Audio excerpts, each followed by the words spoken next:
Good afternoon, everybody. Scott Maybor here with your Medicare Missive from the beach. Different spot today. I'm on Deer Island. Maybe we'll see a couple boats go by. Today's topic, it is Tuesday. Today's topic is General Enrollment Period for Medicare, or GEP. So the General Enrollment Period is for people who missed another sign-up period. So let's say you're turning 65, you didn't enroll in time, you don't have an SEP, which would be a reason you're enrolling late. So you use the General Enrollment Period. The problem with the General Enrollment Period for Medicare is that it starts January 1st, runs until March, and the effective date of your Medicare will be July 1st. So I have two people, because everything comes in pairs. One guy, very unfortunate, because everyone thinks of GEP, well, I screwed up, I missed the enrollment, something like that happens. In this gentleman's case, he's approximately 80 years old. He's been on his wife's health insurance since he was 65. But what's happened is he cannot prove a period of about 18 months from the time he was 70 to about 72. Can prove insurance before, can prove insurance after. But without that proof, what Medicare is saying is that he's missed his enrollment window and he has to wait for the GEP in January for July 1st, 1 year from now, effective date, because the carrier that he was insured with at the time can't find any records that he was on his wife's plan.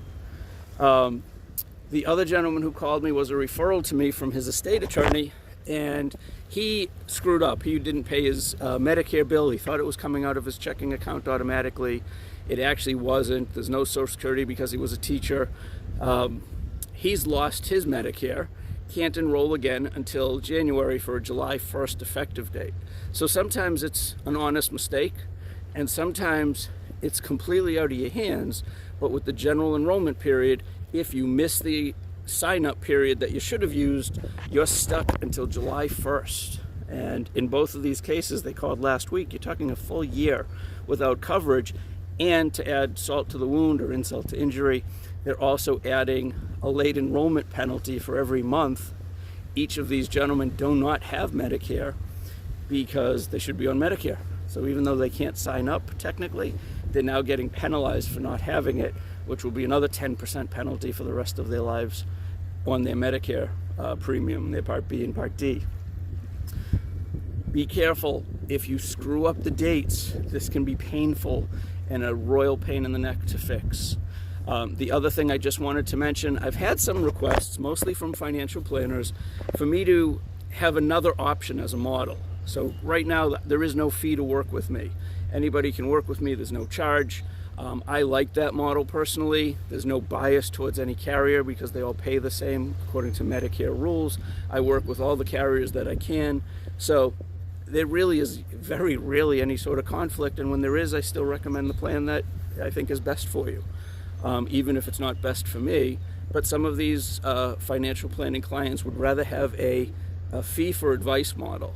So I've been working on how to do that, how to structure it. In Massachusetts, it's quite tricky, but I have worked out an arrangement so that if somebody does prefer to have a flat fee, it will be a flat fee. I'll be working with another advisor. They will work with me. The fee will go to them, not to me.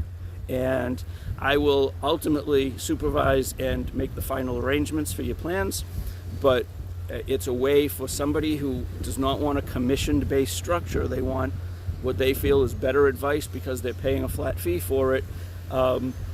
It's a way to get that. So the pricing right now looks like about $797 for the soup to nuts concierge service. Let's get you on Medicare and explain it and find your doctors and your medications. $200 drug plan review, $200 just annual review during open enrollment. Honestly, in my opinion, I can do the exact same thing for you for free. So I don't know why somebody would want to pay $800. But if you'd rather pay $800 and get that quote-unquote unbiased report, then by all means, let's talk. I don't want to not have your business because you'd rather pay me a flat fee.